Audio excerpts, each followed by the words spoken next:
दोस्तों दो सवाल जो मुझसे काफ़ी बार पूछे जाते हैं। पहला कि ऑप्शन ट्रेडिंग अगर मुझे स्टॉक्स में करनी है तो मैं स्टॉक का चयन कैसे करूं। दूसरा दोस्तों, अगर आप एक इन्वेस्टर हैं, निवेशक हैं, अगर आप शॉर्ट टर्म के लिए निवेश करते हैं या लॉन्ग टर्म के लिए निवेश करते हैं तो वहाँ पे आप नहीं चाहेंगे कि आप उस स्टॉक में निवेश करें जिसके अंदर स्पेक्युलेटिव एक्टिविटी देखने को मिलती है।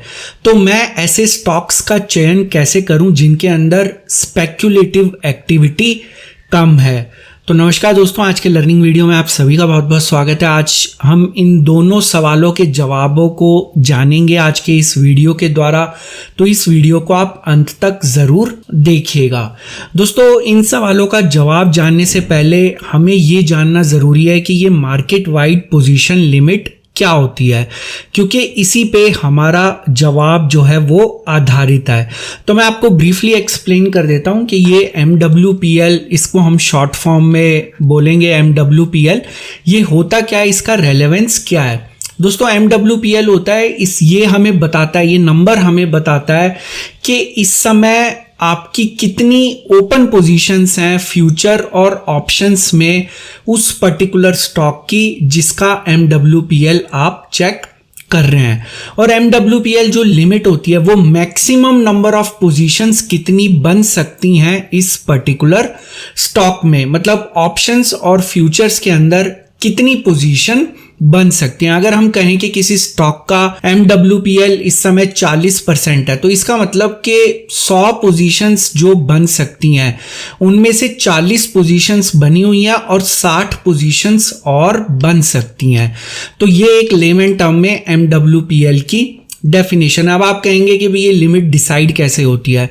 दोस्तों यहाँ पे दो क्राइटेरियाज होते हैं, उन दोनों में जो लोएस्ट नंबर होता है वो उस स्टॉक की मैक्सिमम MWPL लिमिट बन जाता है। दोस्तों पहला क्राइटेरिया होता है 30 मल्टीप्लाई बाय जो एवरेज नंबर ऑफ शेयर्स हैं उस पर्टिकुलर स्टॉक के कैश सेगमेंट में जो ट्रेड कर रहे हैं पिछले कैलेंडर मंथ के लिए। मतलब अगर हम मान लीजिए अक्टूबर में चेक कर रहे हैं और सितंबर जो कैलेंडर मंथ है वहां पे मान लीजिए किसी स्टॉक के एवरेज नंबर ऑफ शेयर्स जो हैं वो 1000 ट्रेड कर रहे हैं, तो यहाँ पे उसकी MWPL लिमिट जो है वो 30,000 हो जाएगी।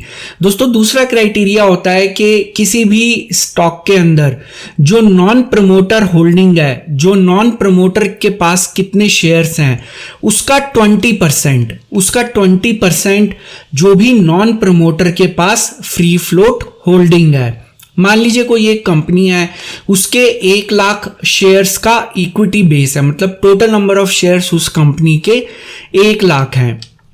अब मान लीजिए उसके अंदर प्रमोटर का शेयर 50% है और 50% शेयर्स जो हैं वो नॉन प्रमोटर के पास हैं। तो दोस्तों जो नॉन प्रमोटर के पास 50% शेयर्स हैं जो कि 1 लाख का हो गया 50,000, तो 50,000 जो शेयर्स हैं वो नॉन प्रमोटर्स के पास हैं और इसका जो 20% होगा वो आपका MWPL की मैक्सिमम लिमिट होगी जो कि आपकी हो जाएगी 10,000। तो इसका मतलब 10,000 फ्यूचर्स एंड ऑप्शंस के अंदर आप जो है इसके जो MWPL जो मार्केट वाइड पोजीशंस लिमिट है वो आपकी 10,000 मैक्सिमम हो जाएगी अक्रॉस फ्यूचर्स एंड ऑप्शंस इस पर्टिकुलर स्टॉक के लिए। अब दोस्तों एक खास बात का ध्यान रखिए कि अगर किसी भी स्टॉक की MWPL लिमिट 95% से ज़्यादा हो जाती है वो स्टॉक बैन हो जाता है। आपने देखा होगा कि कोई एक पर्टिकुलर स्टॉक का नाम आता होगा कि ये बैन के अंदर चला गया है, तो वहाँ पे उसकी MWPL लिमिट 95% से ज़्यादा होगी। इसका मतलब उसके अंदर बहुत ज़्यादा स्पेक्युलेटिव एक्टिविटी हो रही है। डेरिवेटिव्स के अंदर जो ट्रेडिंग हो रही है बेसिकली उसको स्पेक्युलेटिव एक्टिविटी कहा जाता है। तो यहाँ पे अगर कोई भी स्टॉक जिसका हम एग्जांपल ले रहे थे कि 10,000 अगर उसकी मैक्सिमम लिमिट है, अगर इस स्टॉक के 9,500 से ज़्यादा शेयर्स MWPL जो है जो मार्केट वाइड पोजीशन लिमिट है, अगर 9,500 से ज़्यादा शेयर्स इसके फ्यूचर्स और ऑप्शंस में ट्रेड करना शुरू कर देते हैं तो वहाँ पे ये जो स्टॉक है ये बैन पीरियड के अंदर चला जाएगा और वापस बैन से बाहर आने के लिए ये जो MWPL लिमिट है इसको 80% से कम होना ज़रूरी है, तो तभी ये स्टॉक जो है बैन से बाहर आएगा। तो दोस्तों ये था ब्रीफली MWPL, जो जानकारी आपके लिए जाननी ज़रूरी थी। अब चेक कर लेते हैं कि हम स्टॉक्स का चयन कैसे करें। तो यहाँ NSE की साइट पे भी ये सब एक्सप्लेन किया हुआ है, मैंने आपको केवल सिंपल लैंग्वेज में कुछ मिनटों में इसको एक्सप्लेन करने की कोशिश करी। दोस्तों मैं प्रेफर यही करता हूं कि आप अपनी कैलकुलेशंस खुद करें, लेकिन यहाँ पे एक पर्टिकुलर वेबसाइट है जो आपको ये कैलकुलेट करके देती है, जो परसेंटेज MWPL जिसकी चर्चा हम कर रहे थे। आपने देखा होगा इंडिया बुल्स हाउसिंग फाइनेंस इस समय बैन पीरियड में है, क्योंकि इसका MWPL परसेंटेज 108.57 है। तो 95 से ऊपर जाते ही वो स्टॉक जो है बैन पीरियड के अंदर आ जाता है या बैन के अंदर चला जाता है। तो दोस्तों अगर पहला जो आपका सवाल है मैं उसका जवाब दे देता हूं कि कौन से ऐसे स्टॉक्स हैं जिनके अंदर स्पेक्युलेटिव एक्टिविटी कम है। तो यहाँ पे मैंने वो स्टॉक्स ओपन किए हुए हैं जिनकी स्पेक्युलेटिव एक्टिविटी काफ़ी ज़्यादा कम है, मतलब परसेंटेज MWPL आप देखेंगे कि बहुत कम है। यहाँ पे आपको कुछ ऐसे नाम दिखेंगे, कोटक महिंद्रा बैंक आपको दिख रहा है, L&T दिख रहा है, रिलायंस दिख रहा है, यहाँ पे ब्रिटानिया आपको दिख रहा है। तो बेसिकली इन स्टॉक्स के अंदर स्पेक्युलेटिव एक्टिविटी कम है। लेकिन ये दोस्तों ये जो स्टॉक्स हैं ये आपकी ऑप्शन ट्रेडिंग के लिए अच्छे नहीं है, क्योंकि यहाँ पे एक्टिविटी जो है वो काफ़ी ज़्यादा कम है। मतलब जो डेरिवेटिव्स के ट्रेडर हैं वो बेसिकली इतना जो ज़्यादा, जिसको कह लीजिए कि वो केवल यहाँ पे पोजीशंस अगर कोई बना रहे हैं तो शायद हेजिंग के पर्पस के लिए बना रहे हैं, यहाँ पे ट्रेडिंग के पर्पस के लिए नहीं बना रहे। और जो लो MWPL परसेंटेज वाले स्टॉक्स होते हैं, जैसा कि मैंने आपको बताया कि ये इनके अंदर स्पेक्युलेटिव एक्टिविटी कम है। स्पेक्युलेटिव एक्टिविटी कम है तो ये इन्वेस्टमेंट या शॉर्ट टर्म निवेश के लिए या शॉर्ट टर्म ट्रेड के लिए ये स्टॉक्स अच्छे माने जाते हैं, और इनके अंदर बहुत ज़्यादा जिसको कह लीजिए फ्लक्चुएशन होने की संभावना कम रहती है।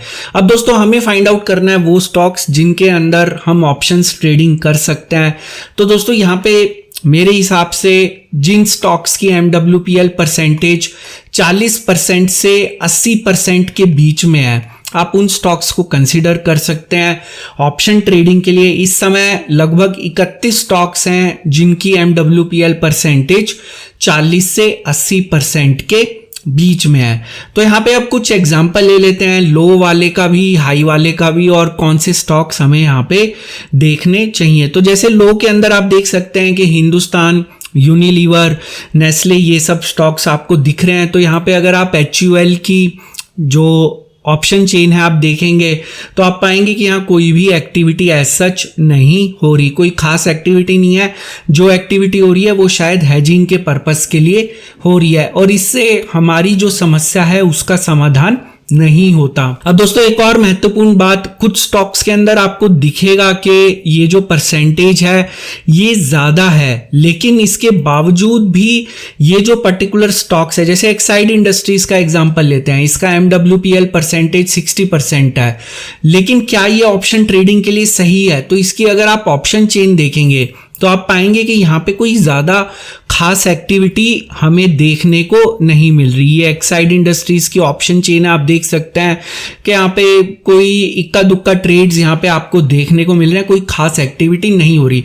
तो आपके मन में सवाल आएगा कि इसका MWPL परसेंटेज हाई क्यों है? तो दोस्तों बेसिकली यहाँ पे ऑप्शंस में एक्शन नहीं हो रहा, यहाँ पे एक्शन हो रहा है फ्यूचर्स के अंदर। तो वहाँ फ्यूचर्स में ये जो लिमिट होती है ये ऑप्शंस और फ्यूचर्स की मिला के होती है। तो ऐसा कोई ज़रूरी नहीं कि किसी निवेशक या ट्रेडर को ऑप्शंस के अंदर ही ट्रेड करना है, वो हो सकता है इसके अंदर फ्यूचर्स में ट्रेड कर रहा हो।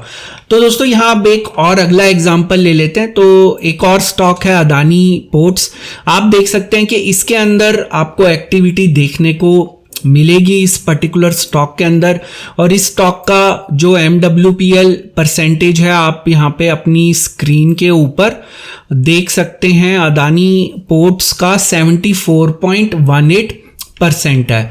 तो आपको ये जो 31 स्टॉक्स आपकी शॉर्ट लिस्ट में आएंगे, आपको देखना पड़ेगा कि किन में जो ऑप्शन चेन है वहां पे हमें कुछ हलचल, कुछ एक्टिविटी यहाँ पे देखने को मिल रही है।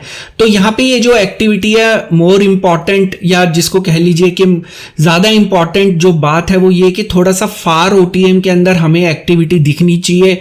ये मैं आपको क्यों बता रहा हूँ, इसका जवाब आपको एक अगले वीडियो में मिल जाएगा, जहाँ पे मैं आपको स्टॉक्स के अंदर ऑप्शन ट्रेडिंग की एक स्ट्रेटेजी शेयर करने वाला हूँ। फार ओटीएम स्ट्रेटेजी है, तो किस तरीके से मैंने ऑलरेडी इंडेक्स के ऊपर ये स्ट्रैटेजी शेयर की हुई है, तो काफ़ी दर्शकों ने मुझे कहा कि स्टॉक्स के ऊपर भी ये स्ट्रैटेजी हमें बताइए। तो वहाँ पे सबसे पहला क्राइटेरिया होता है स्टॉक सेलेक्ट करना। जब हमने स्टॉक सेलेक्ट कर लिया तो उसके बाद हम देखेंगे कि यहाँ पे हम फार ओटीएम के अंदर ऑप्शन ट्रेडिंग किस तरीके से कर सकते हैं, किस तरीके से हम एक सेफ जो तरीका है उससे हम यहाँ पे ऑप्शन राइट कर सके फार ओटीएम में। तो उसकी चर्चा हम एक आने वाले वीडियो में करेंगे, लेकिन आज हमने सीखा कि हम किस तरीके से स्टॉक्स चूज कर सकते हैं। तो यहाँ पे अगर 31 स्टॉक्स हैं, उनमें आपको किसी भी समय 6-7 अच्छे स्टॉक्स दिख जाएंगे जिनके अंदर ऑप्शंस के अंदर आपको दिखेगा कि एक्टिविटी दिख रही है। फार ओटीएम पे भी एक्टिविटी दिख रही है, और फार ओटीएम की डेफिनेशन जो इस समय आपका एटीएम कॉन्ट्रैक्ट है उससे 2 या 3 कॉन्ट्रैक्ट दूरी पे हम एक जनरल डेफिनेशन मान के चलते हैं। लेकिन हम अगले वीडियो में जिसमें हम स्ट्रैटेजी की चर्चा करेंगे उसमें हम फाइंड आउट करेंगे कि कौन सा स्ट्राइक प्राइस ऐसा है किसी भी पर्टिकुलर स्टॉक में जिसमें ऑप्शंस में एक्टिविटी हो रही है, जहां पे ऑप्शन राइट करना एक सेफ तरीका माना जा सकता है। कोई भी तरीका 100% सेफ नहीं होता। सेफ का मतलब कि जहां पे हमारे लॉस होने की प्रोबेबिलिटी बहुत ज़्यादा कम है। तो उस स्ट्रैटेजी की चर्चा हम अगले वीडियो में करेंगे। लेकिन आज के इस वीडियो में मुझे उम्मीद है कि आपको आपके दोनों सवालों के जवाब मिल गए होंगे कि कौन से ऐसे स्टॉक्स हैं जिसके अंदर स्पेक्युलेटिव एक्टिविटी कम है, और ऑप्शन ट्रेडिंग के लिए कौन से स्टॉक्स अच्छे हैं जिनका चयन हम कर सकते हैं ऑप्शन ट्रेडिंग के लिए। स्ट्रैटेजी की चर्चा हम अगले वीडियो में करेंगे। वीडियो आज का पसंद आया तो वीडियो को लाइक ज़रूर करिए। आने वाले समय में अगर आप इसी तरह जानकारी से भरपूर और ज्ञानवर्धक वीडियोस देखना चाहते हैं, चैनल को ज़रूर सब्सक्राइब करिए। सब्सक्राइब के ऑप्शन इस समय आपकी स्क्रीन पे विजिबल है। आप नीचे दिखाए गए लाल रंग के सब्सक्राइब बटन को भी दबा सकते हैं। उसके साथ दिखाए गए बेल आइकन को क्लिक करना मत भूलिएगा, ताकि जब भी कोई नया वीडियो अपलोड हो उसकी नोटिफिकेशन तुरंत आपको अपनी ऐप या ईमेल के ऊपर मिल जाए। दोस्तों, इस वीडियो का एक डिस्क्लेमर भी है जो कि आपको अपनी स्क्रीन पे दिख रहा होगा। ये वीडियो मैंने सिर्फ एक एजुकेशन, लर्निंग और इन्फॉर्मेशन के पॉइंट ऑफ व्यू से बनाया था। यहाँ पे मेरी आपको कोई सजेशन, सलाह या राय नहीं है कि आप किसी भी स्टॉक या इंडेक्स में बाय, सेल या होल्ड की पोजीशन बनाएं। किसी भी निवेश या ट्रेड से पहले अपने फाइनेंशियल प्लानर या इन्वेस्टमेंट एडवाइजर की सलाह जरूर ले ले। तो दोस्तों, आज का वीडियो देखने के लिए बहुत बहुत शुक्रिया। फिर मिलेंगे अगले वीडियो में एक नई जानकारी के साथ, एक नई सीख के साथ, एक नई लर्निंग के साथ। तब तक आप अपना ध्यान रखें।